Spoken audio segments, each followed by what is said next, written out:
exciting moment before us, right, as we anticipate the end of Roe versus Wade.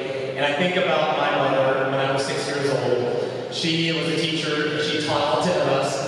And at 6 years old, I asked her, I said, Mom, what party are we? She said, son, we support the party that supports life. And so this is an exciting moment, but as speakers before us have said, it's also a very sobering moment. Because the battle is just beginning. The battle is going to go to the states. The battle is going to be before us as our next United States Senator. We've already heard that. We're already hearing that. Speaker Pelosi, they passed the bill last year, and now the leader of the Senate is saying they're going to vote on it in the Senate. And so we've got to be praying. We've got to be praying for bold leaders who will stand. And here's what's at stake. And I'm just going to say it may not be politically correct. But this is about the genocide of blacks, of Hispanics. That's what this movement began out of. It began out of the Eugenics Movement back in the 1930s.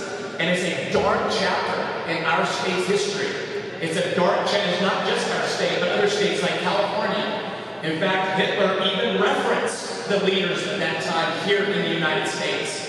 And so I am excited to put that behind us. But the reality is, if we want to battle for civil rights, this is the battle today. Because when you look at the fact that blacks make up 12% of the population, yet 38% of the abortions in this nation, that has got to stop. The death of blacks is now more than the top 9 leading causes of death. Did you hear that? Abortion is greater than the top 9 leading causes of death. And we can go right down the line to Hispanics and so on. And so let me tell you a dark, ugly secret that is said in closed rooms. There is a battle, and it's a battle for, as my mother would say, selfishness. Are we going to choose our life over another life?